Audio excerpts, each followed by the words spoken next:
¿Qué tal? Buenas tardes, espero estén bien. El día de hoy vamos a dar inicio con la conferencia del curso.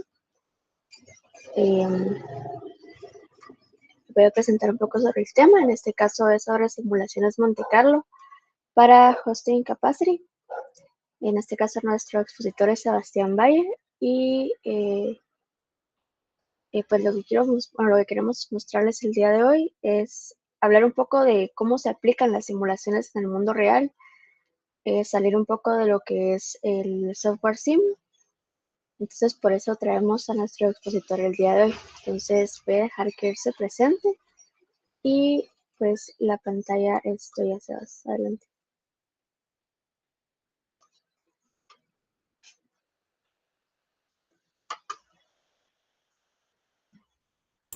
Hola, ¿qué tal a todos? ¿Cómo están? Permítanme, voy a presentar la pantalla. Ahí estamos. Vamos a darle a presentar. Ok, yo creo que la mayoría aquí ya me conocen o han llevado algún curso ahí conmigo. Me conocerán porque es por mi culpa que ahora hay como 150 auxiliares en todos los cursos de la U.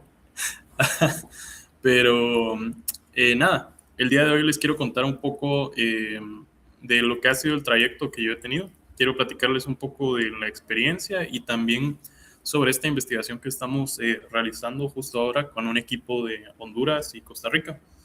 Eh, Muy bien, entonces nuestra charla se llama Simulaciones Monte Carlo para el Hosting Capacity. A diferencia de lo que se cree, Simio sí se usa en varias situaciones del mundo real, pero es mucho más un estilo de barrera para que estudiantes que no tienen fondo en programación entiendan cómo es que funcionan las pues, simulaciones. Hoy van a ver que hay muchas cosas que son similares, por ejemplo, las distribuciones de entrada, eh, las distribuciones aleatorias, todo ese tipo de cosas sí se aplican cuando hacemos cosas afuera. Por ejemplo, ahorita en esta investigación que estamos haciendo, el hosting capacity es lo que vamos a ver hoy. Es básicamente el límite que tiene una red eléctrica de paneles solares que se pueden poner. Las redes eléctricas, los cables que ustedes miran en las calles, son cables de aluminio. Y esos cables de aluminio, como todo cable, tiene una resistencia que se puede vencer, ¿no? Entonces el hosting capacity es eso. Pero bueno, les voy a contar un poco de lo que yo hago. Actualmente, pues yo trabajo para la Dirección General de Investigación de la USAC. Hace 2 años yo traje un fondo semilla de Naciones Unidas. Ese proyecto lo presenté en Ginebra y nos ganamos $5,000 para llevar a cabo un proyecto piloto. Después, con el proyecto piloto, hicimos un pitch, hicimos también toda la gestión para los proyectos de oposición de la San Carlos, y ahora el proyecto pues ya es un proyecto con fondos del gobierno. Eh, Particularmente lo que estamos haciendo es que estamos estamos construyendo cámaras con Raspberry Pis y las estamos buscando poner, ahorita no sé cómo va a ser, de verdad, en la granja de agronomía. También una finca que se llama San Julián, que está en Escuintla, y otra finca que se encuentra en una zona protegida de Cobán, llamada la Laguna, que está alrededor de la Laguna de la Choa. Entonces, actualmente yo trabajo de eso.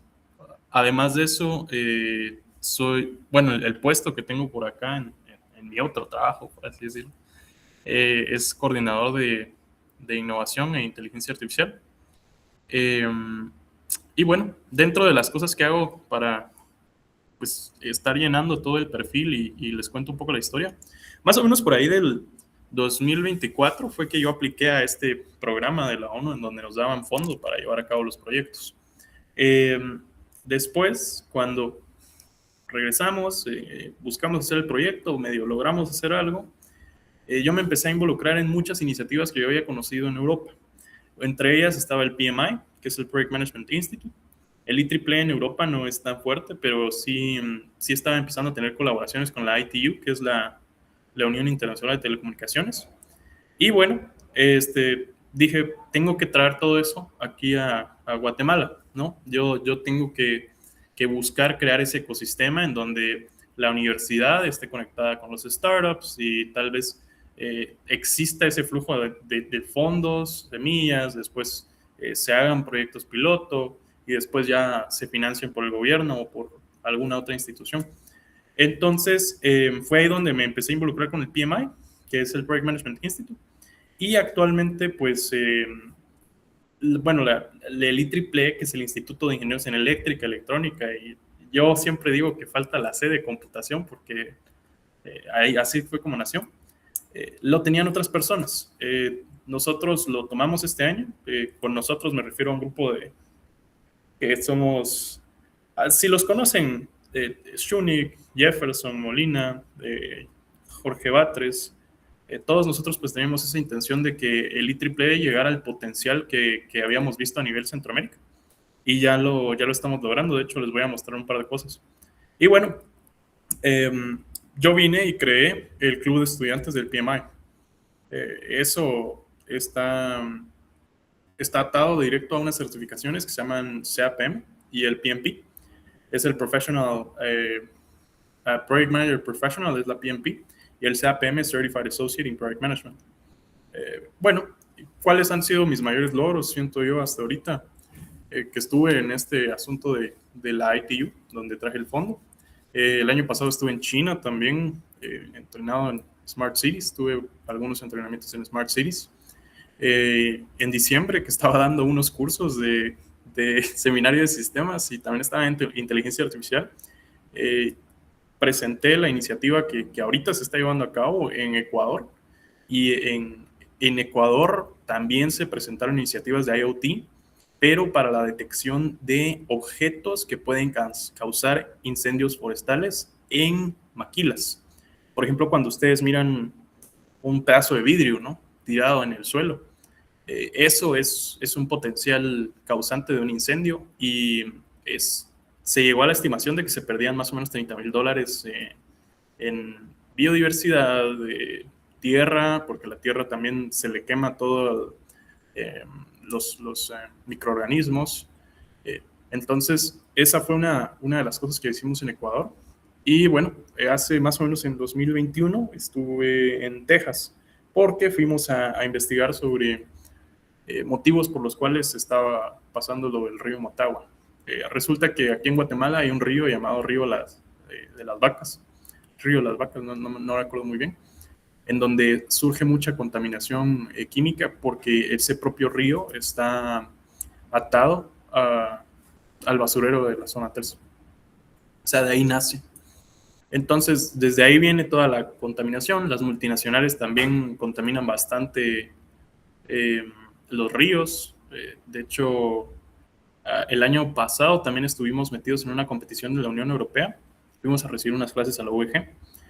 Y nuestro objetivo era hacer sensores, que son los que tenemos ahorita, de nitrógeno, fósforo y potasio, para que detectaran y pudiesen validar que eso estaba sucediendo. O sea, que las multinacionales de verdad estaban nitrogenando más el agua, por ejemplo, que digamos, el nitrógeno al final del día lo que hace es que hace que se reproduzcan masivamente los organismos vivos. Eso es lo que pasó en el lago de Amatitlán. Atitlán, no me acuerdo.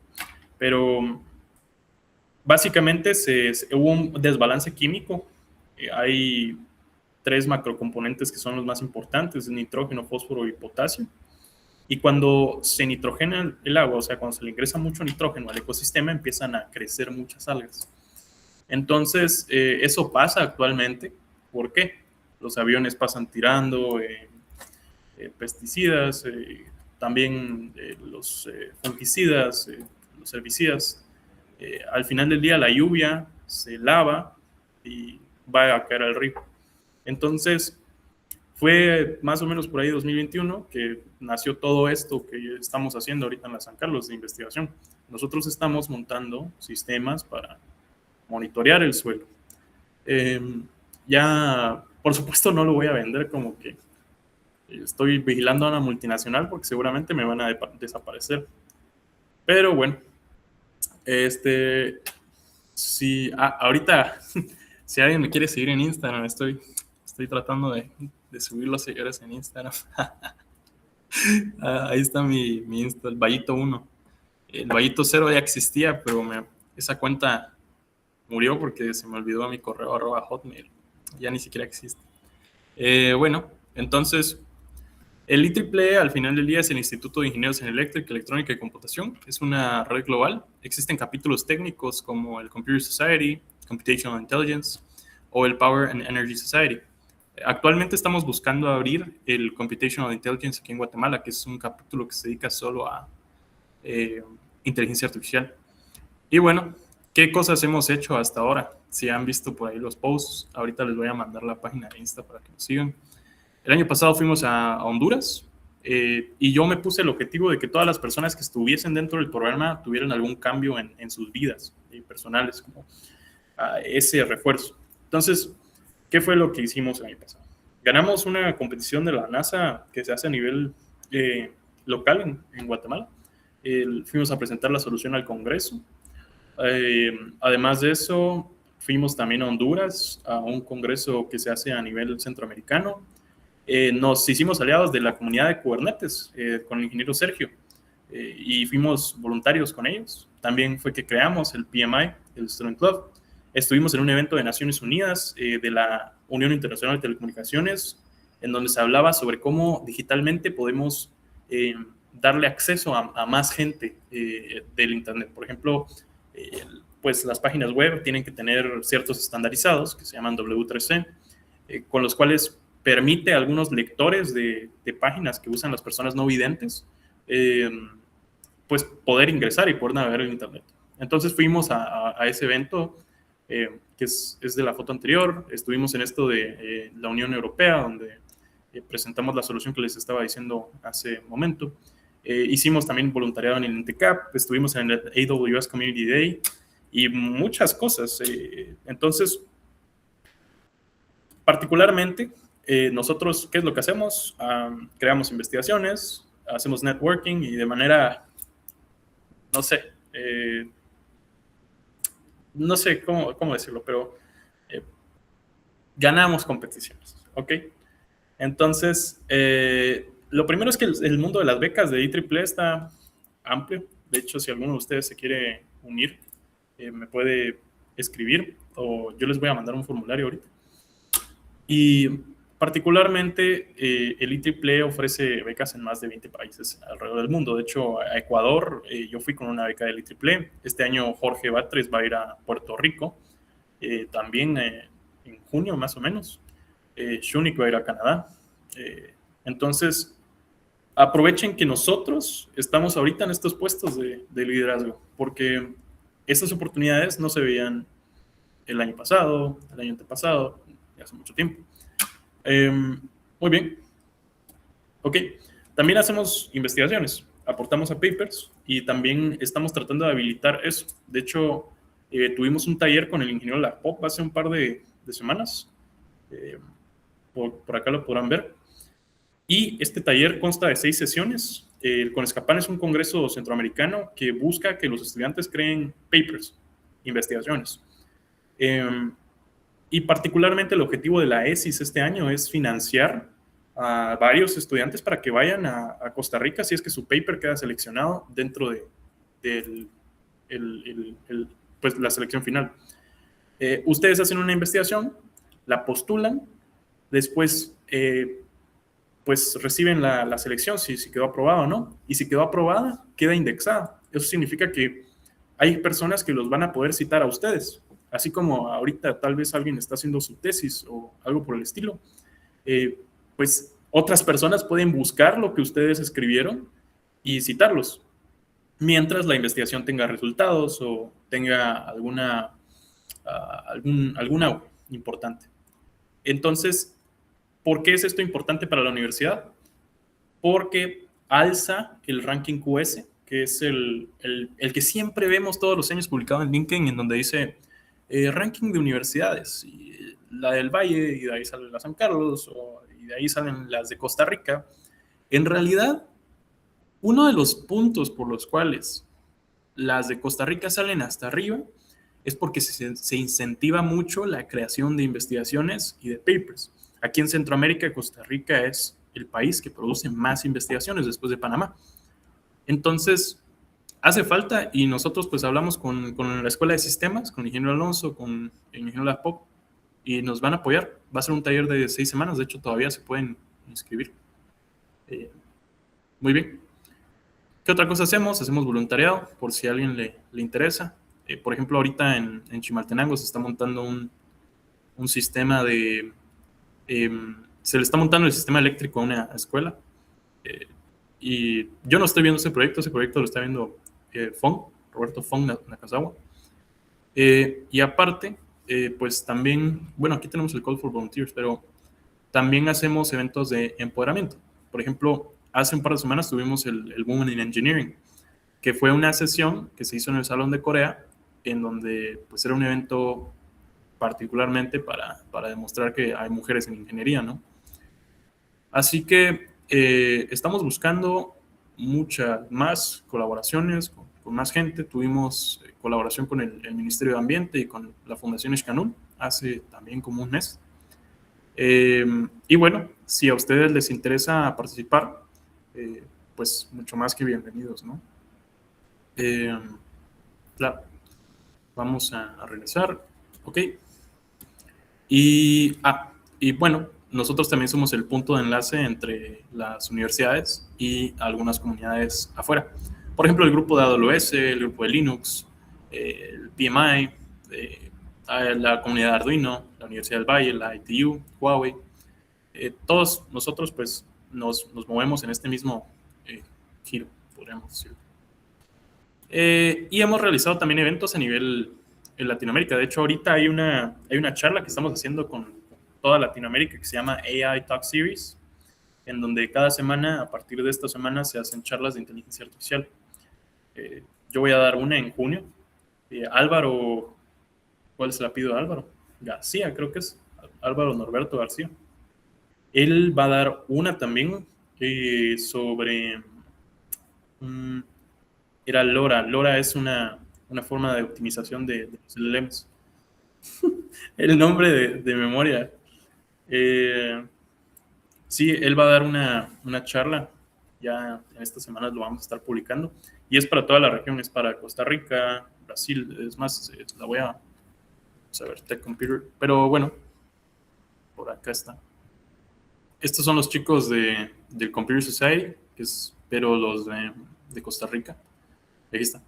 El AI Talk Series. Entonces vamos a tener México, Guatemala, Costa Rica, Panamá, Ecuador, Colombia, Perú, Brasil. ¿Y dónde es que aparece? Aquí está. Universidad de San Carlos de Guatemala.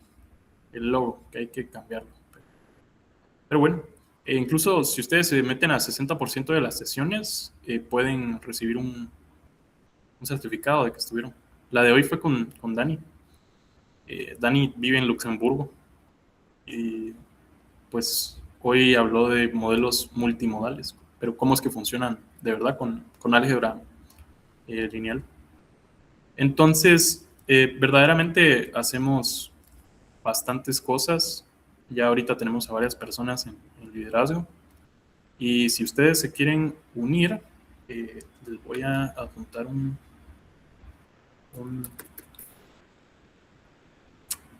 formulario por acá que tenemos. ¿Dónde es que está nuestro call? Aquí está.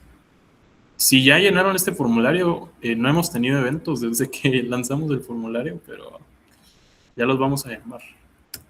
Listo. Y bueno, regresando a esto. Vamos a ver. Aparte de eso, pues yo también traje esta iniciativa del PMI de Guatemala. El Project Management Institute evidentemente ya existía aquí en Guatemala, pero no había una representación juvenil. Entonces, el PMI pues es la organización que promueve los estándares en manejo y gestión de proyectos. Por ejemplo, para mi trabajo es bien importante porque, de hecho, por aquí creo que está, aquí está. Hay ciertas certificaciones que a ustedes les indican si son capaces de manejar proyectos o no. Ahorita con la San Carlos el año pasado se firmó un acuerdo Ahora a algunos profesores de la U se les dan las entradas. La idea es que la San Carlos, eso también lo estoy viendo yo, se vuelva un centro de acreditación de estas certificaciones. Así que vale la pena darle una ojeada también al PMI, solo que el PMI, pues la membresía vale $30. Son $30 anuales. Y bueno, lo que a mí más me llama la atención de esta organización es que por acá pueden ver las certificaciones. Bueno, hay una que se llama, ¿qué es esta? La PMI CPMI, que es Cognitive Management or Artificial Intelligence, algo así se llama la certificación. Es específicamente de proyectos de inteligencia artificial. En Guatemala solo la tienen 3 personas. Entonces, digamos que poco a poco recopilando estas certificaciones, igual las de AWS, ustedes sí se pueden hacer un buen renombre en el mercado. Igual de PMP, bueno, aquí dice PMOCP. Este es para una PMO, es una oficina de manejo de proyectos. Nosotros también queremos meter ese proyecto a la San Carlos, que en toda Latinoamérica no hay ninguna universidad que tenga una PMO. En Canadá sí, y la hizo un guatemalteco. En teoría, eso debería de ser el otro año, pero todavía tenemos que ver un par de cosas.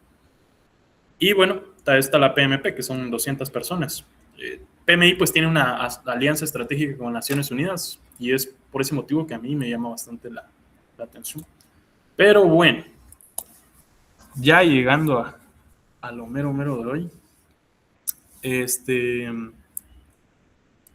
permítame solo, voy a ver algo rápido.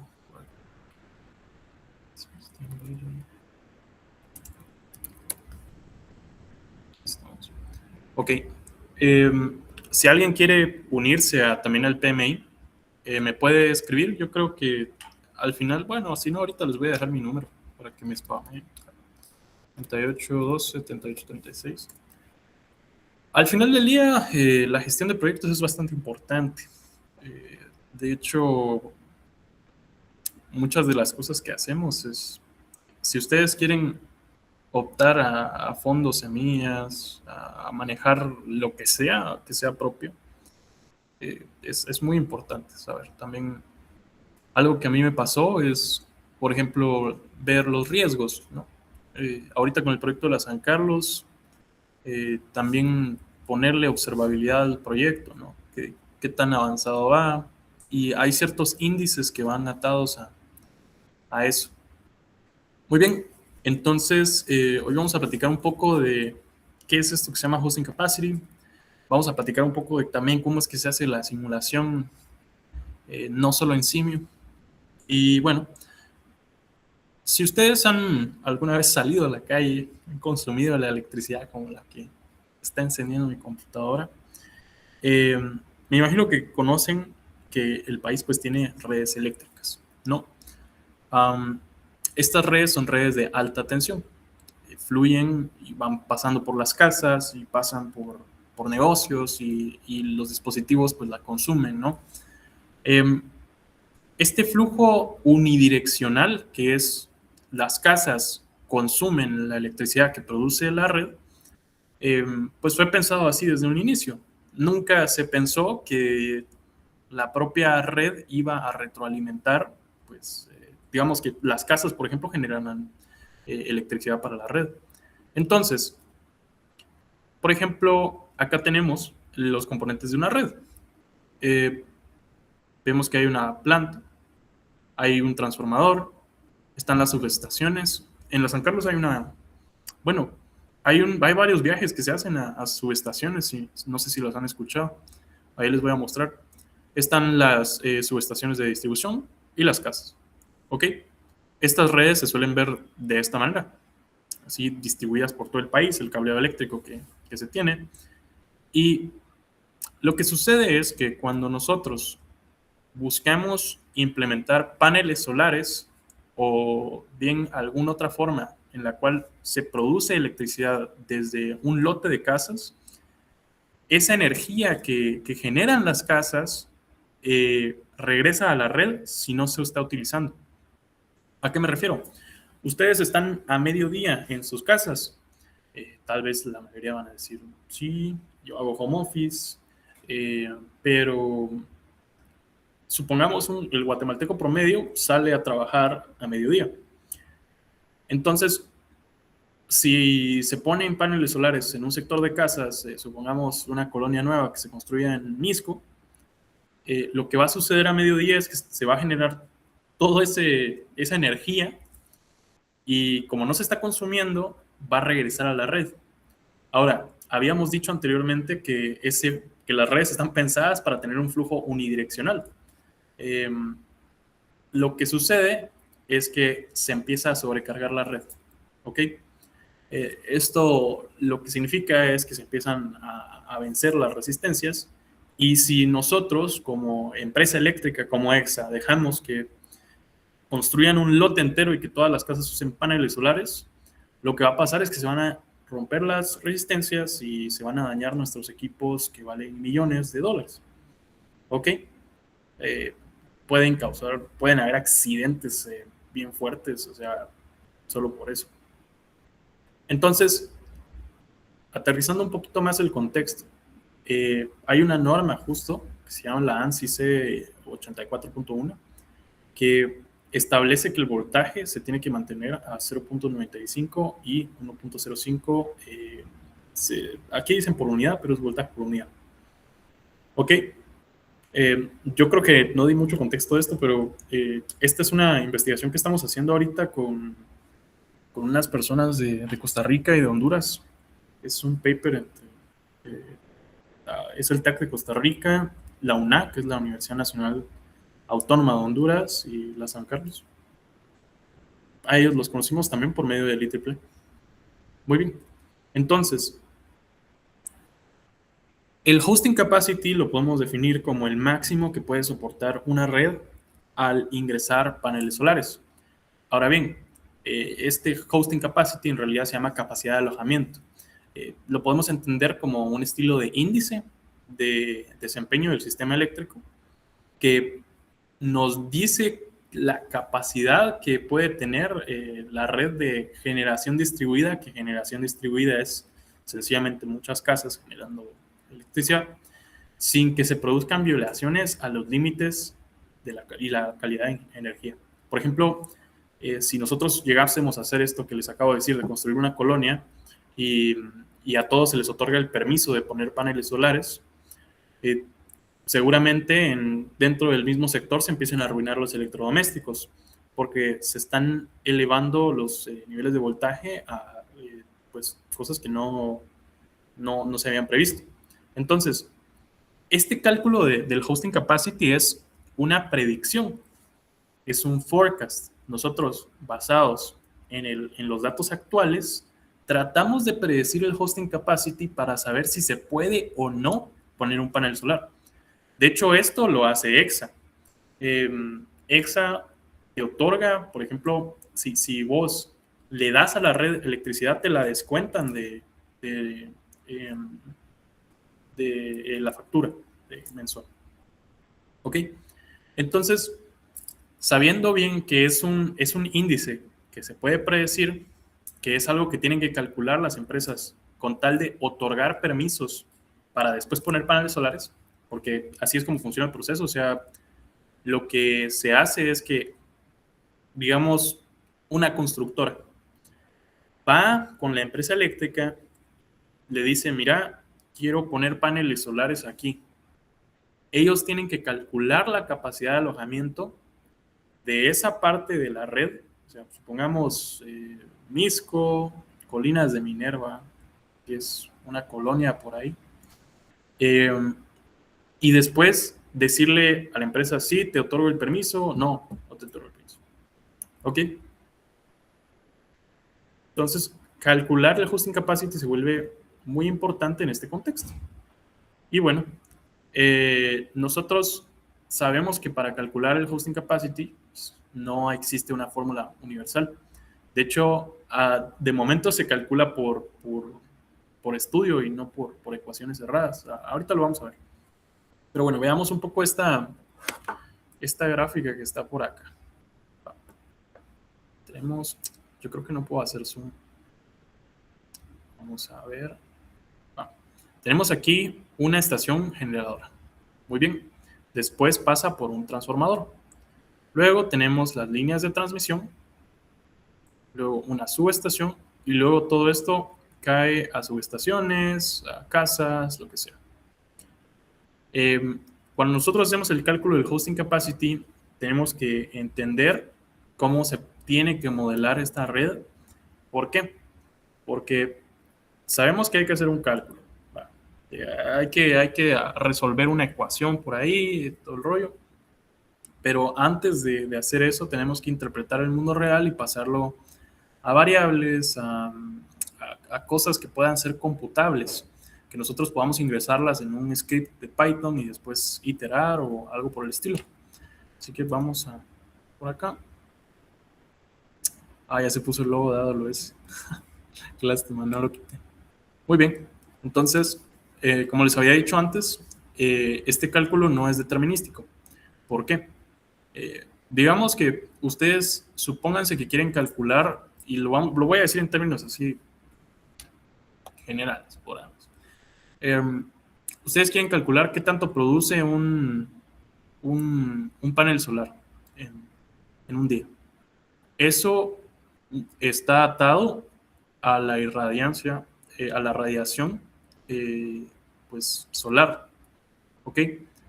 Entonces, no es algo que nosotros podamos decir con total certeza, va a ser esto y ya. Hay probabilidades de que en ciertas épocas del año haya tanto, y es aquí donde empieza a entrar pues la modelación que se ve en el laboratorio de Modela y también un poco de análisis probabilístico. Nosotros tenemos que entender cuáles son las distribuciones de las variables que afectan esos paneles solares para después calcular el voltaje, por ejemplo, que van a generar o la impedancia que van a generar. También tenemos que saber cómo interpretar toda esta red y meterla a un script de Python para después hacer los cálculos. Entonces, por ejemplo, acá está el índice de performance, es el índice de hosting capacity, vamos a decir. Y aquí está la cantidad de generaciones distribuidas. Que generaciones distribuidas, generadores distribuidos, los vamos a interpretar como casitas que tienen paneles solares. Entonces, lo que sucede a veces es que se hace el ingreso de los paneles solares y a lo largo del tiempo también otra de las cosas que afecta es qué tan eficientes son los paneles que están ingresados. O sea, si con el tiempo se van a ir, se va a ir reduciendo la cantidad de voltaje que generan, si se va a ir reduciendo la cantidad de potencia, qué cosas arruinan también los electrónicos de los paneles solares. O sea, todas esas son variables que al final del día nosotros no controlamos y vienen de una distribución probabilística. Entonces, no podemos decir con total certeza va a ser esto, sino que solamente nos podemos aproximar a eso mismo. De hecho, esta gráfica dice el hosting capacity, cómo cambia con el tiempo. Y al inicio baja el índice, o sea, baja este índice de voltaje que se genera, pero luego con el tiempo empieza a subir. Eso significa que los propios paneles solares con el tiempo se empiezan a hacer un poco más eficientes. Muy bien, entonces vamos a pasar para acá. Y bueno, voy a hacerle zoom. Entonces, pensemos un poco en qué consiste una red eléctrica. Están las barras, que las barras son los cables. Las líneas también podemos interpretarla como cables. Los transformadores, tenemos los niveles de voltaje, la topología de la red, o sea, cómo están puestas las cosas, y los puntos de conexión con los generadores distribuidos. De hecho, aquí a la derecha tenemos un pequeño diagrama para que pensemos. Acá tenemos un transformador de 75 kilovolts. Muy bien. Y vamos viendo que en cada uno de estos buses, que es como que ustedes tengan un cable, va cayendo a dos consumidores. Ok, entonces cada una de estas podríamos decir que es una casa o es un sector de casas, y estos buses son las líneas eléctricas que ustedes ven en la calle. Entonces, el primer paso es identificar estos componentes del sistema, ¿no? Ok, el segundo paso es identificar cuáles son mis limitantes o qué es a lo que yo quiero llegar. Entonces, el hosting capacity al final del día es un índice que resume tres cosas. La primera es el sobrevoltaje, la segunda es algo llamado el desbalance de fases y la tercera es la sobrecarga del transformador. Entonces, el sobrevoltaje, pues comprendemos bastante que es simplemente que suba la cantidad. El desbalance de fases no lo vamos a revisar. Y la sobrecarga del transformador es que la potencia suba. Entonces, aquí ya tenemos una idea de que la capacidad de alojamiento de una red de fotovoltaicos se ata a que no se pase del voltaje, que no suba lo que está en el transformador, o sea, que la potencia no suba, y que no haya un desbalance de fases, que es que cambie un poco la onda sinusoidal de la corriente alterna. ¿Ok? Entonces, muy bien, como les había dicho, el cálculo no es determinístico, es probabilístico. Veamos un poco también la definición de los límites y los escenarios. Los límites técnicos. Ok, tenemos que saber que hay un voltaje, hay una corriente, existen los armónicos, existen factores de potencia. Va. Y esto no lo vamos a ver. Entonces, ahora que ya sabemos lo que hay que calcular, tenemos que calcular tres cosas. Es esto de los fasores, también tenemos que calcular el voltaje y la potencia. Ahora, supongamos nosotros que vamos a hacer un estudio para una zona grande. Yo no sé cuáles son los valores determinísticos de esas tres cosas. El voltaje está atado a esto de la radiación solar, que les estoy diciendo, y todo el rollo. La potencia igual, y esto de los fasores igual. Yo no sé qué valores específicos van a tener, pero sí conozco un rango de valores que podrían tener. Entonces, si yo tengo una ecuación que para esas tres, y mi índice del hosting capacity es el resultado de esas tres ecuaciones, la suma de esas tres ecuaciones o el promedio de esas tres ecuaciones, lo que a mí me conviene es agarrar las tres ecuaciones, darle unos rangos de qué variables pueden entrar, o sea, qué variables, por ejemplo, esto de la radiación, supongamos, no sé, algún estilo de índice de ciclo de vida de los dispositivos electrónicos, todo eso, lo puedo ingresar y con las simulaciones Monte Carlo puedo simular todos los posibles escenarios dentro de los rangos que yo le provea con esas variables. Y así, cuando termine de simularlas todas con todas las variables, voy a tener una tendencia, una media de todas, y eso es lo que seguramente va a suceder.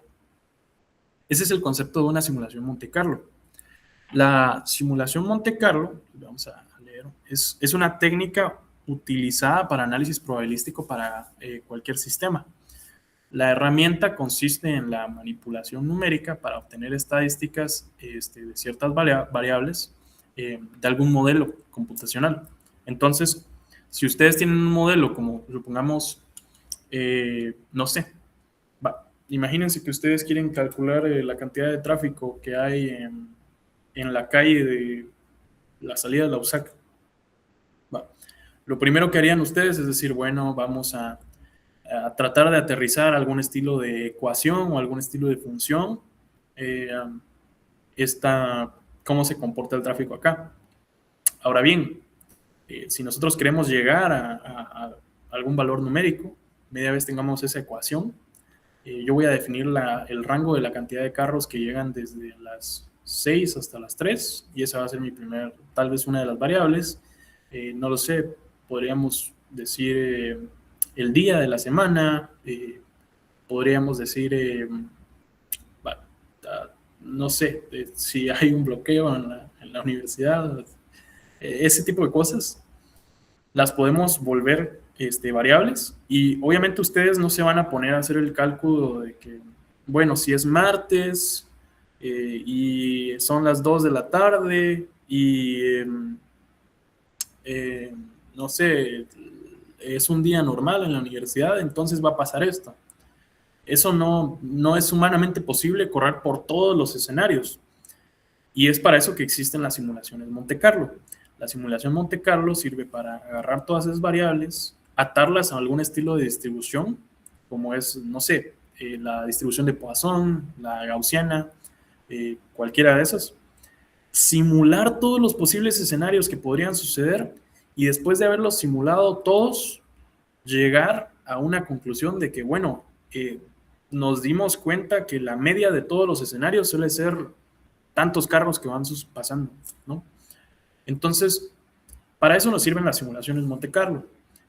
Si ustedes pues conocen un poco de la Escuela de Ciencias Físicas y Matemáticas, en la escuela, en la SFM las usan, pero para calcular, por ejemplo, me estaban diciendo que hay experimentos que se hacen con láseres. También había un chico que se había ido al CERN y él había mencionado que se utiliza para, era algo de los neutrinos, no estoy seguro. Pero bueno, entonces una simulación Monte Carlo consiste en lo siguiente. Vamos a ver. Tenemos observaciones pasadas, que son nuestros datos, o sea, nosotros, además de poder dar las distribuciones que tenemos, que son las de Poisson, habían otras que ya no me acuerdo mucho, esta otra de las gaussianas, lo que sea. Todo ese espacio de distribuciones las podemos tomar, o también podemos tomar nuestros datos, ¿no? Tenemos las probabilidades de que sucedan esas observaciones, y luego podemos simular los escenarios, a partir de lo cual vamos a tener algún estilo de curva donde ya veamos qué sucede con todos los escenarios. Entonces, usualmente esto se hace para análisis de riesgos. ¿Por qué? Porque yo tomo todos los riesgos que tengo en financieros, supongamos, simulo todos los casos posibles y de eso saco una media. Y seguramente se mire como una curva, una distribución gaussiana, ¿no? Como una campana gaussiana. Y bueno, esto que está aquí es lo que es más probable que suceda. Entonces, vamos a pasar por acá. Muy bien. Necesario identificar. Tenemos que identificar algunas variables aleatorias, que es lo que va a estar ingresando al modelo. Y en este caso, pues es cosas que ingresan al sistema fotovoltaico. De cierta forma tiene cierta aleatoriedad. Muy bien, entonces, aplicado a este caso, ¿cómo es que sería el modelo de simulación de Monte Carlo? Vamos a repetir n veces lo siguiente. Lanzar los dados, por así decirlo, que es el concepto de la simulación Monte Carlo aplicada a este paper, perdón, no lo había mencionado, es el tamaño del fotovoltaico que se ingrese y cuánto se conecta. Entonces, esas son las variables que se van podríamos decirlo, a cambiar. Ok, después tenemos que resolver las ecuaciones eléctricas de la red y luego verificar si se violó algún límite o no.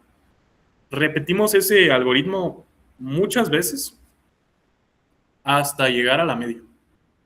O sea, evaluamos el caso en donde se ingresaron 10 paneles solares y los 10 eran de 10 por 10 metros, o en donde se ingresaron 2 paneles solares, y ahí ya tenemos información clara de si posiblemente va a violar o no la distribución. ¿Cuándo determino yo que han sido suficientes simulaciones? Porque cada una de estas iteraciones es una simulación. Cuando se llega al coeficiente de convergencia, que es este. ¿Ok? Es la desviación estándar dividido el número de simulaciones obtenidas por la media. ¿Ok? Y bueno, ¿qué factores influyen a la generación de energía solar fotovoltaica? desde controlables, que es lo que nosotros conocemos, hasta incontrolables, que son variables aleatorias. Primero podríamos decir el perfil del consumo, eso lo podemos conocer, la temperatura del ambiente, irradiación solar, la potencia fotovoltaica, que eso depende mucho de la tecnología con la que se instale, la ubicación de la instalación también depende mucho. Así que todas estas cosas afectan al final a nuestros índices. Y de hecho, la irradiación la podemos ver justo en esta curva. Esta es una curva con los datos de Estados Unidos, no recuerdo muy bien. Pero, por ejemplo, acá vemos que a mediodía hay más. Así de sencillo. Permítanme un segundo, solo voy a atender.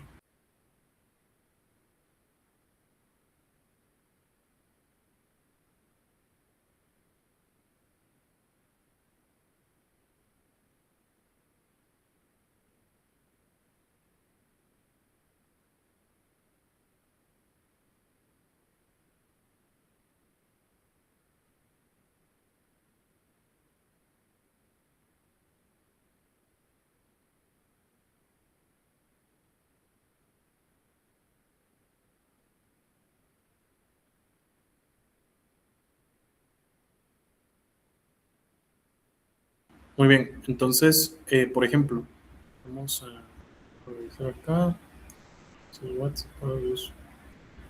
Este consumo eléctrico que utilizan las casas, aquí el ENEC, que es el de Honduras, nos da una calculadora de, bueno, poner aires acondicionados, ¿no? Cuánto es que va a consumir una zona de aires acondicionados. Y esto sirve, por ejemplo, cuando se pone un data center. También hay una página que la estoy buscando, pero no la encuentro, en donde sale el consumo eléctrico de Honduras por día. Pero bueno, regresemos. Así que tenemos eso. Y también, por ejemplo, qué tanto se utiliza la red, ¿no? En todo el día. Si lo vemos en la mañanita, baja.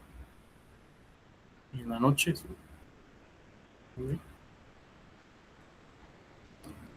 Así que, ¿por qué utilizaríamos el modelo Monte Carlo para simular esto? Primero, no sabemos dónde es que se va a conectar cada panel, en qué casas, ni dónde, ni cuántos. Y segundo, no sabemos la potencia que tendrá cada panel solar. Así que nos vale la pena realizar el estudio con estas variables aleatorias ingresadas. La otra cosa que también ingresa pues un poco más de aleatoriedad a esto es cómo es el diseño de esa red. Por ejemplo, acá tenemos un transformador que está conectado a un bus 1, bus 1 a bus 2, bus 2 a bus 3 y así consecutivamente, que es una red como lineal, podríamos decirlo. Donde hay un transformador, aquí están los bloques de casas o no lo sé, dice 12 bus, podríamos decir 2 casas, 2 consumidores. Hay un bus que son los postes que se miran por ahí con los cables y hay 120 metros, 150 metros, 165 metros. Hay muchas más cosas que se van acumulando que hacen que suba este índice que se llama hosting capacity. Una de ellas es la impedancia, que es un ruido que se va produciendo por los materiales que se emplean en la creación de los cables. Entonces, la impedancia se va acumulando. Si la red está puesta, por ejemplo, de manera lineal, se va acumulando uno tras otro. Es decir, el bus 7 que está hasta acá va a recibir más impedancia que los anteriores. Y eso afecta también a qué tan débil es una red al sobrevoltaje. Entonces, por eso también vale la pena realizar este tipo de estudios, ¿no? Así que vamos a leer un poco acá. Los buses más lejanos, el bus 5, 6, 7, tienen mayor impedancia acumulada y son más vulnerables a sobrevoltaje cuando hay generación de fotovoltaicos. O sea que estos buses que están hasta acá, que seguramente, no sé, en un condominio, en una zona residencial, sean las casas que están hasta el fondo, son las que se van a ver afectadas por que pongan paneles solares tal vez enfrente, ¿no? O en residenciales que estén atrás. Muy bien. Particularmente la impedancia, pues es la posición que tiene un elemento eléctrico al paso de la corriente y es lo que resume resistencia y reactancia. La resistencia, pues, es lo que se disipa a forma de calor. Cuando ustedes ponen las resistencias en los circuitos eléctricos, pues se ponen calientes a veces. Y la reactancia, pues, solamente es una oposición que ocurre por flujo electromagnético. ¿Ok? Entonces, la impedancia también es importante estudiarla porque nos indica qué tan débil es la red hacia el ingreso de fotovoltaicos. Muy bien, entonces, bueno, por acá tenemos la ecuación que nos dice la diferencia de voltajes. Leamos aquí un poco. La ecuación fundamental muestra que el cambio de voltaje en un punto de la red es directamente proporcional a la impedancia acumulada hasta ese punto. Es decir, mientras más impedancia hay, más sensible es la red a cambios de potencia, ¿se llama? Y más vulnerable es a sobrevoltaje, que son las tres variables que habíamos platicado hace rato. Ok, bueno, vamos a saltar esta slide que está por acá. Y cada cable, pues, que ustedes ven en la calle tiene resistencia y reactancia. Estos van acumulando impedancia dependiendo de cómo se haga la red. Y esto también afecta cuando se ingresan fotovoltaicos masivos, porque por lo mismo que les había dicho, los cables al final del día, si nosotros ingresamos en un residencial paneles solares, se van a vencer, o de algunas casas hasta el fondo se van a vencer también y van a causar desastres, ¿no? Entonces, ya que tenemos esto del voltaje, ya que conocemos la impedancia, otra de las cosas que afecta también es la potencia, que es la tasa a la que se transfiere la energía. Es en watts, kilowatts, como ustedes lo quieran ver. Y particularmente son todas estas variables las que terminan afectando si la red está consumiendo nada más de una manera unidireccional o también está generando. Por ejemplo, veamos esta tabla. Ok, dice el consumo es mayor a la generación, la potencia neta va a ser mayor a cero. Eso significa que como va a fluir la energía, como va a fluir la dirección del flujo, ¿no? Va a ser del transformador a las casas. Ahora bien, cuando es menor a cero, va a ser al revés. Y bueno, esto ya no creo que sea importante verlo, pero al final del día todas estas ecuaciones que tenemos acá lo que hacen es que ingresan variables en donde nosotros debemos correr todos esos posibles escenarios y ver la media de los resultados para saber qué va a suceder, ¿no? Podríamos decir algo como esto. Veamos aquí el algoritmo Monte Carlo.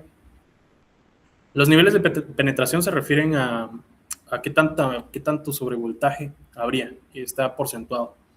Muy bien, entonces veamos aquí el algoritmo, ¿no? Paso 1, se genera un escenario aleatorio, ¿ok?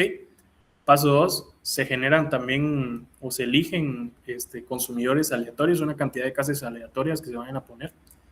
Y paso 3, se asigna una potencia a cada fotovoltaico, que esa distribución está basada aquí en un dataset que se llama ANEL. Es una media de cómo se comportan, bueno, de qué fotovoltaicos son más comunes en el mercado.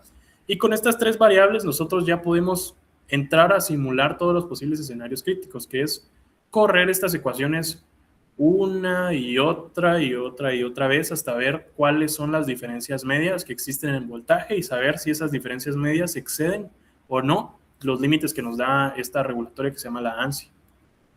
Muy bien.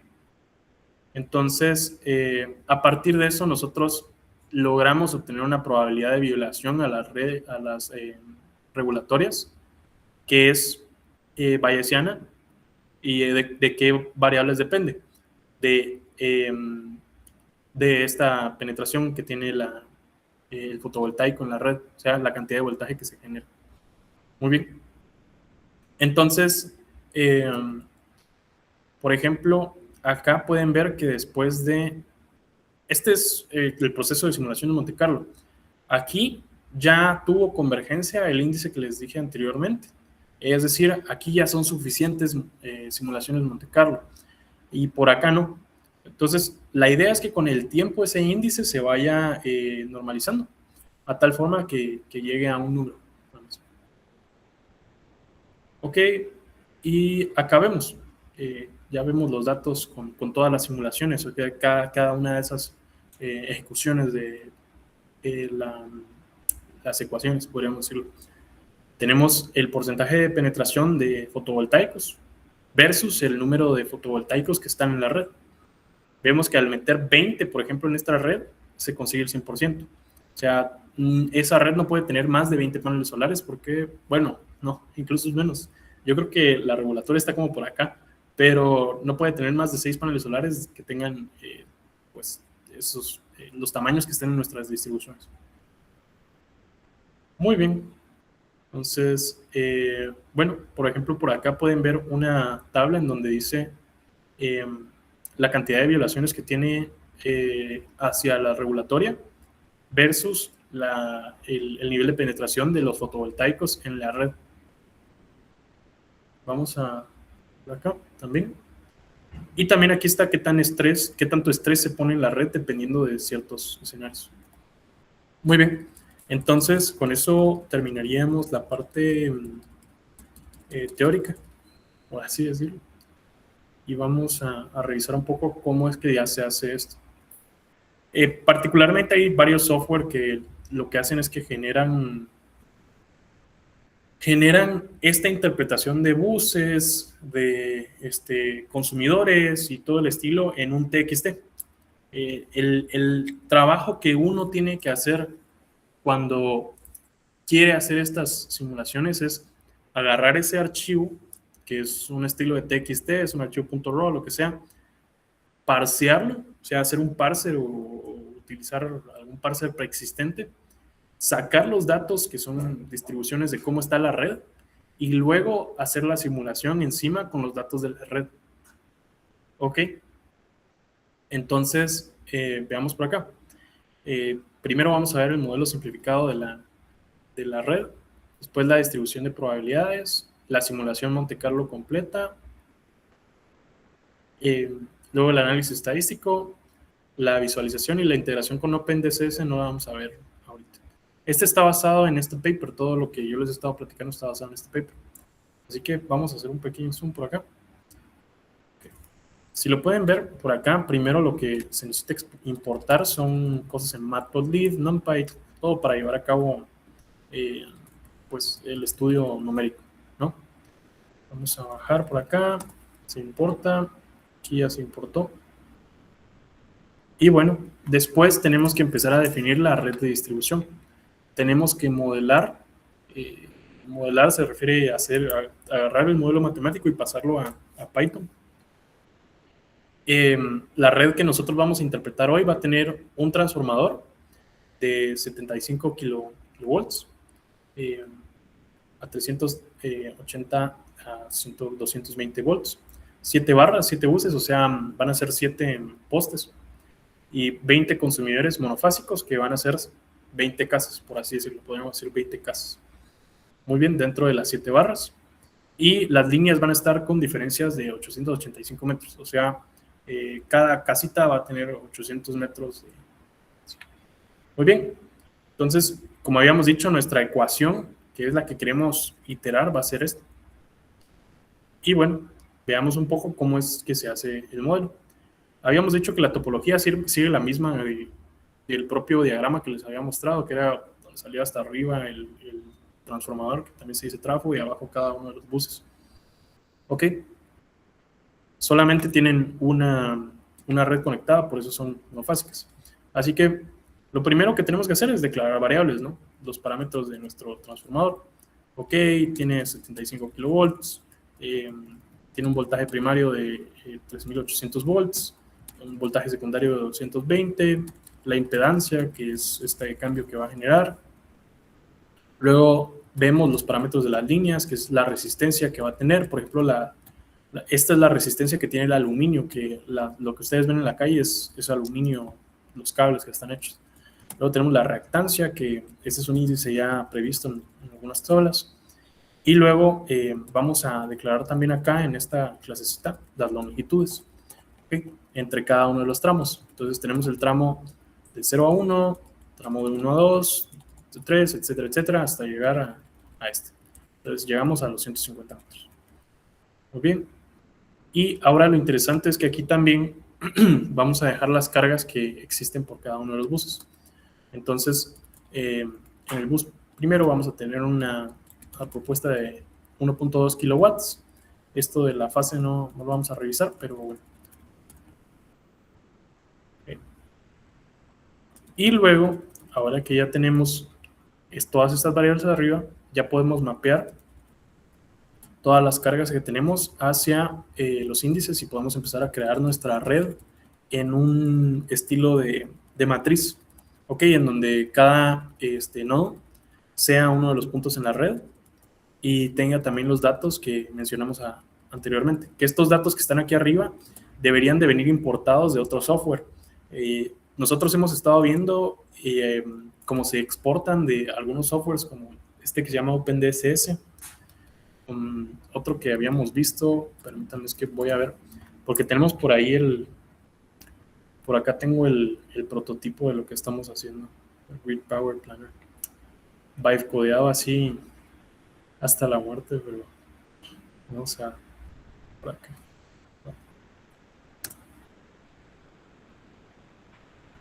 Listo. Entonces, nosotros estamos ingresando estas simulaciones a un software, porque actualmente no existe un software open source en donde se puedan hacer este tipo de cosas, todos son de paga.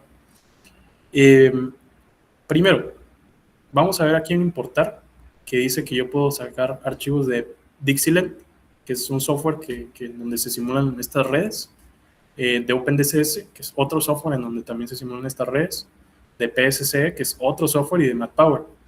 Todos estos, como generan las redes, el contenido de las redes es un TXT, y el TXT tiene la forma en donde dice literalmente red o buses, y de ahí está escrito todos los buses. Entonces aquí se vuelve particularmente importante hacer un parser por cada uno de estos, que es una de las tareas que estamos haciendo. Un parser que extraiga los datos o también se pueden extraer con regex, pero el chiste es que se sepa qué información es la que se está extrayendo. Luego tenemos aquí la sección de análisis, que es donde tiene que aparecer un mapa con toda la tensión que tienen ciertas zonas con las redes. Entonces, vamos a regresar acá. Todos estos datos que yo puse aquí arriba, en teoría deberían de venir de esos softwares que les mapeé anteriormente. Y también tenemos que calcular las impedancias por cada tramo.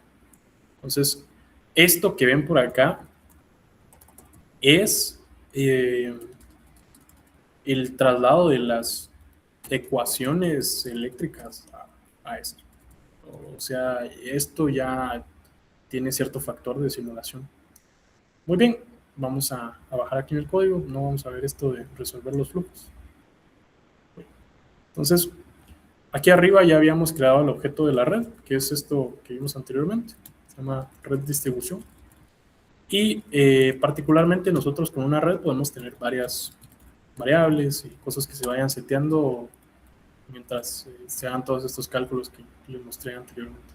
En resolver el flujo, lo que hace cuando se resuelve un flujo es que se hace esto del factor solar, o sea, se ingresan los valores del factor solar, por aquí está, factor solar, eso es lo de la irradiancia, factor de carga, que es qué tan cargada está la red, o sea, qué tanto se está utilizando, y la cantidad de generadores fotovoltaicos, que son la cantidad de paneles solares. Entonces, digamos que esta es la función que nosotros vamos a iterar después cuando apliquemos Monte Carlo. Aquí ya están todas las ecuaciones y si nosotros le damos un valor nos va a dar una diferencia. O si le damos 3 valores nos va a dar una diferencia. Muy bien. Entonces, bajemos por acá. Vamos a correr esta parte también. Entonces aquí se han creado los 7 buses, se han puesto 20 consumidores y se le ha agregado también la impedancia acumulada por cada uno de los segmentos. Entonces aquí dice bus, miremos aquí la resistencia en este primer bus, que va a ser la primera línea, la reactancia en este primer bus, que va a ser la primera línea, y este Z es un fasor, pero eso no se los voy a explicar hoy. Entonces, veamos que se van acumulando, de acuerdo a como nosotros lo estuvimos haciendo. La reactancia va acumulándose bus tras bus.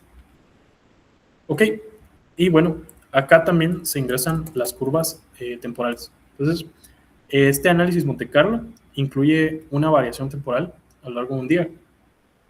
Entonces nosotros lo que necesitamos acá, que es otras dos variables que van a ingresar al modelo, es cómo es que se comporta esa curva de irradiación solar y cómo es que también se comporta la curva de la carga residencial, o sea, a lo largo del día, cómo es que la gente hace, hace uso de la electricidad. Por ejemplo, ahorita es de noche y todos tienen encendidas las luces en sus casas.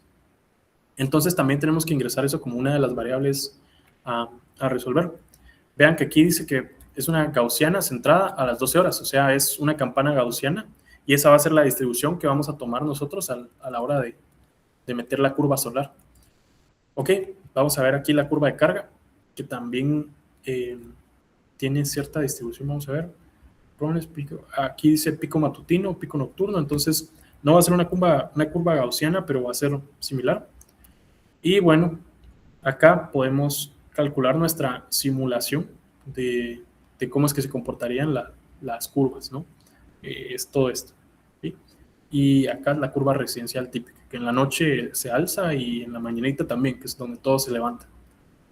Entonces, acá ya solamente es de definir qué distribuciones le vamos a dar a las variables que vamos a tener de entrada. Entonces, estas son distribuciones empíricas, por así decirlo, o sea, son datos que fueron tomados y estos son los datos en los cuales se van a iterar al ingresarle a la función anterior todo. Entonces tenemos aquí probabilidades, que son estas, y potencias en kilowatts. ¿Ok? Entonces hacemos nuestro arreglo de todas las potenciales probabilidades y lo que hacemos es que después de esto vamos a iterar. Entonces, estas son las potencias de distribución de este dataset que se llama ANEL, que es una versión baja. Y vemos, ok, potencia del sistema en kilowatts y acá sale la probabilidad de ocurrencia, ¿no? Esta es una de las variables que van a ingresar, o sea, la potencia de los fotovoltaicos. ¿Ok? Y la otra variable que va a ingresar va a ser esta, de las unidades consumidoras, qué tanto consumen las casas. Y aquí ya llegamos a la parte de la simulación Monte Carlo. Entonces, por cada uno de estos niveles de penetración, que es qué tanta voltaje hay en la red, vamos a elegir aleatoriamente la cantidad de unidades que se consumen, de consumidores, perdón, o sea, de casas o de residenciales.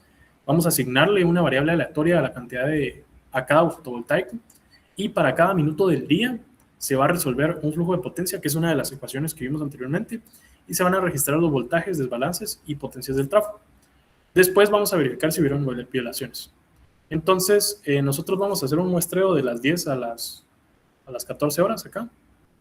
Vamos a ver. Ok, 0 al 100%. Range. Ahí está.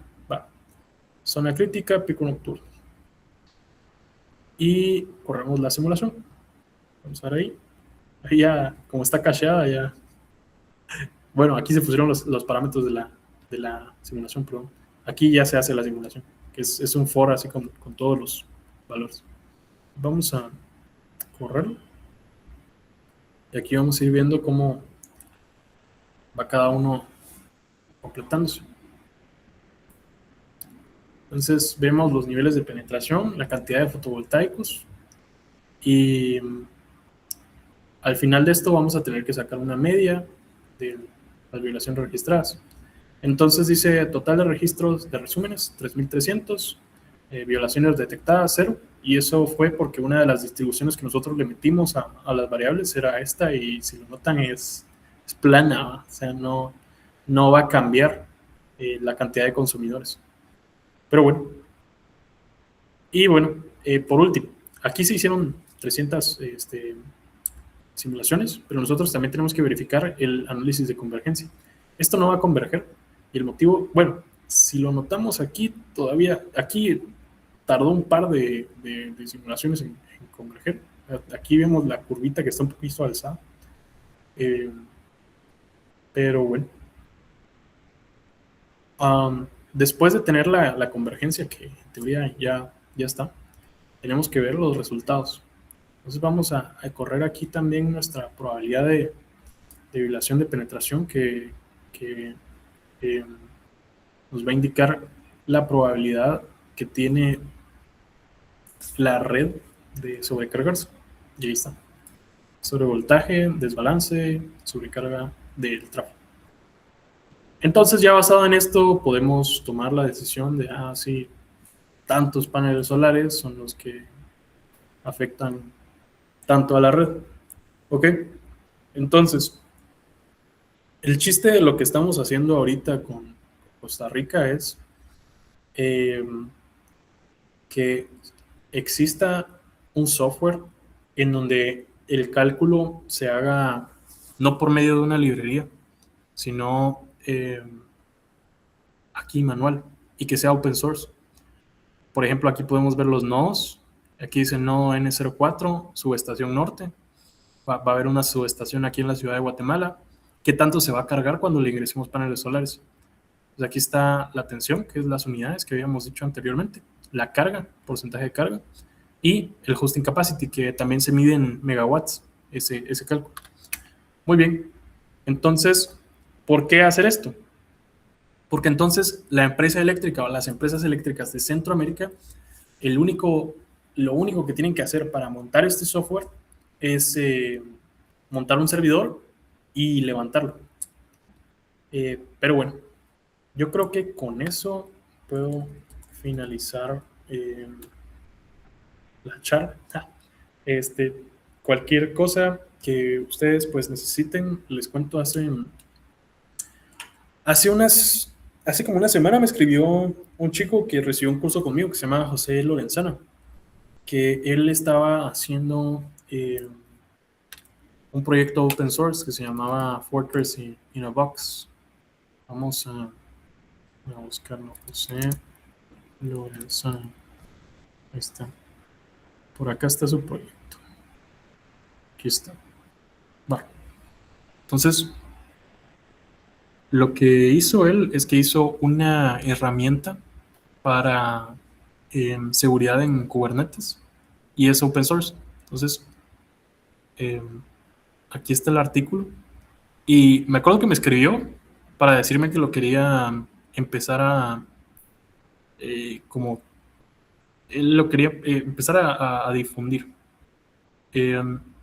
Entonces, si ustedes quieren aportarle al repo, aquí está. En teoría es un proyecto open source. Y yo le dije, ¿sabes qué? Lo voy a compartir en el grupo de Litriple. Aquí está la página web. Lo compartí y me escribió alguien del grupo. Dijo, vos mira, ¿será que él no quiere aplicar al grant de la conferencia de ciberseguridad que va a haber en Canadá? Y todos dijimos, sí, supongo que sí quieren, ¿no? Que es este simposio que va a haber en Canadá este año. Entonces él aplicó, usó este proyecto como base y yo le di la carta de recomendación. De hecho, creo que pasado mañana le dan el resultado de si sí quedó o no. Pero si sí quedó, de Estados Unidos le van a dar $1,200 para que se vaya a Canadá y por parte del IEEE.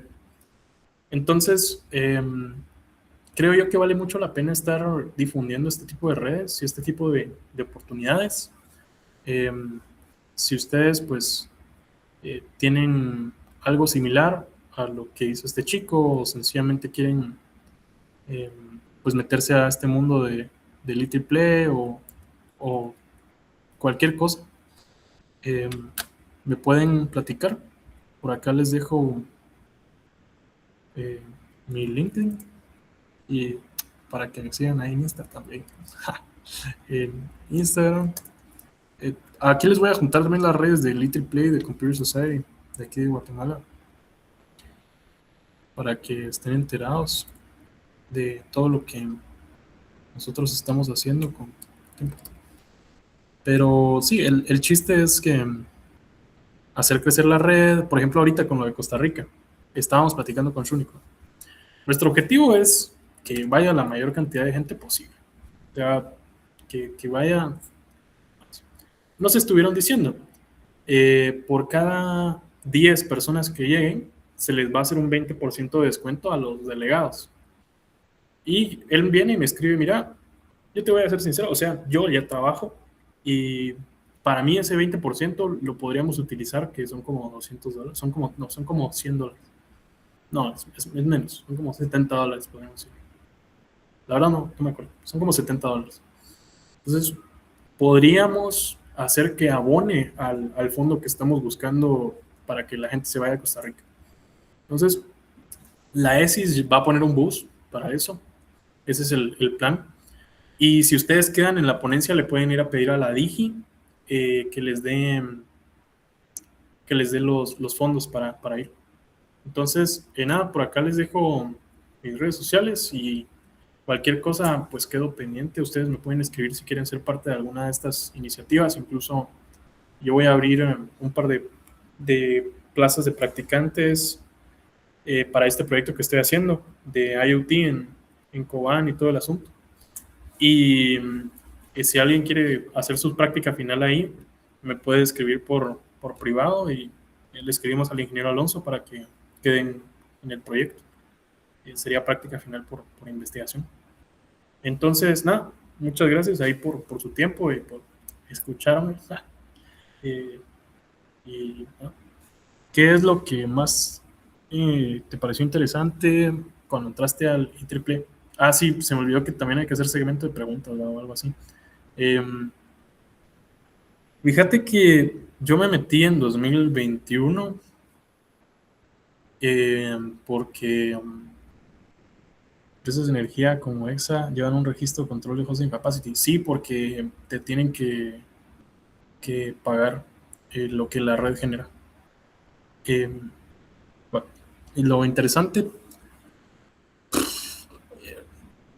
pues que hacían talleres. Yo no sé si se acuerdan ustedes, si estaban aquí en la UANTE desde 2022, pero yo me acuerdo que si vos no entrabas a una clase o alguna sesión ahí dada por alguien, no había ninguna otra forma de saber cómo hacer los proyectos, ¿no? Entonces, ese fue uno de los intereses. Me metí a SITE, que es como que el capítulo para enfoque humanitario. Ahí es donde estaba antes Javier Cerón, y me salí porque no me gustaban las cosas que él estaba haciendo. Después él quedó presidente de esta cosa, y Computer Society, que era donde nosotros estamos, nos aislamos de la rama. De hecho, por eso no nos publicaban ni nada. Y ahora ya nosotros la tenemos.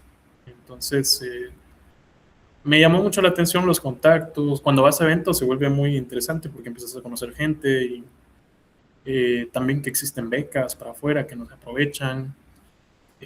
Fue por medio del IEEE que yo conocí al presidente del PMI también. Ahí también tuvimos un evento hace un par de años en el Palacio Nacional. Entonces, hay muchos beneficios de ser parte de esa red. Bueno, ¿alguien más tiene una pregunta por ahí? Puede ser de cualquier cosa.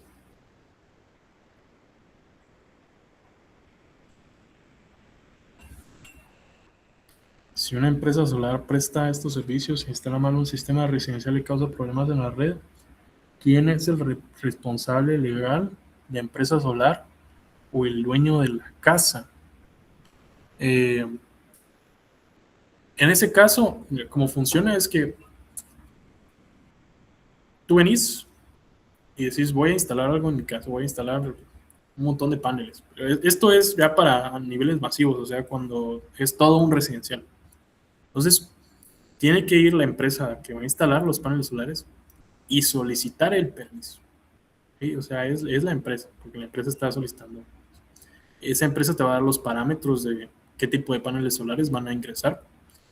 Y después ese permiso se corren las simulaciones, se saca la media o se hacen los cálculos que sean. Y dependiendo de lo que salga, se le otorga o no.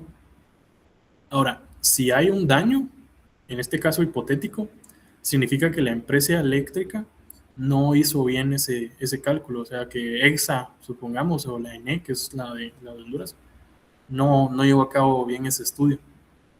Y es algo que sí, yo sí veo que podría suceder. Pero pues acordate que al final del día la empresa eléctrica va a utilizar todos los medios para no hacerse responsable por el daño que causa. Entonces seguramente le vaya a caer al implementador. Bueno, eh, si hay alguna otra pregunta por ahí. Si no, ok. Bueno, cualquier cosa, yo quedo pendiente a lo que ustedes me digan y nada, gracias ahí por el espacio, Jenny.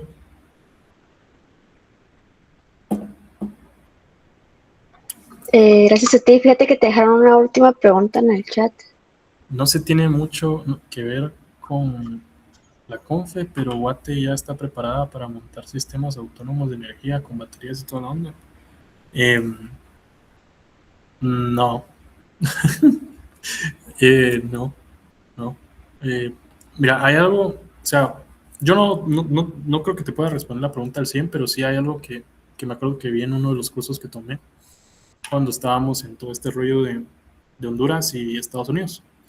Y es que Estados Unidos, al tener un territorio plano eh, y también tener una buena gestión de territorios, tiene la práctica de lo que se llama organización territorial. Eh, Eso lo que significa es que vos planificás cómo van a estar puestas las casas, cómo van a ser los barrios, cómo van a crecer antes de ponerlos. ¿Okay? Acá en Latinoamérica eso no existe. De hecho, Mohamed, que era uno de los chicos que conocí en Suiza, él tenía un proyecto que era de Machine Learning. ¿Qué es lo que hacía el proyecto? Había una cámara puesta en puntos, bueno, habían un montón de cámaras puestas en puntos estratégicos de las ciudades y las cámaras detectaban tendencias de tráfico. O sea, qué tanto hacían mapas de calor, levantaban mapas de calor del tráfico que había en ciertas zonas. Entonces, cuando vos tenés una este, organización territorial correcta, esos mapas de calor deben ser bajos. Lo mismo sucede también con las redes eléctricas. Acá, yo no sé pues si ustedes han visto, pero cuando vas pasando en algún pueblo como San Lucas o en el puerto, están los cables puestos mal, o sea, pero muy mal. Aquí en Guatemala creo que no sé si hayan espacios en donde hayan redes que sean como que subterráneas eléctricas. Entonces, mi respuesta tal vez sería que no. Fíjate que donde estoy trabajando, donde estoy trabajando con sistemas aislados y baterías, que también trabajan con sistemas atados a la red, pero tampoco es algo muy avanzado. De hecho, tienen limitaciones en cuanto a un número de apartados conectados. Tal vez eso es algo hablando con respecto a lo que estaban hablando. Ah, qué interesante. Interesante. Eh, sí, ahorita no creo que se puedan hacer cosas masivas porque, como les digo, ¿va? O sea, eh, todos estos cálculos y este análisis existe para que no se venzan las resistencias y no se haga daño a la red. Entonces, imagínate que vos venís y pones un sistema autónomo que le va a inyectar a la red cuando no estás en tu casa, te puede caer una multa. Bueno, no sé si tengan otra preguntilla por ahí. De cualquier cosa. No importa. Muy bien.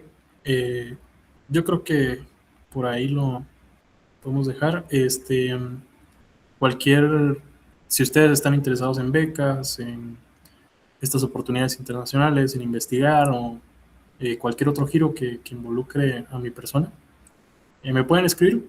Yo creo que la mayoría pues tiene mi número por ahí y nada, me quedo ahí pendiente. Eh, Muchas gracias por tu conferencia, Sebas, por tu tiempo y gracias ahí. Entonces, les voy a pasar por acá el formulario de asistencia, si me hacen favor de llenarlo.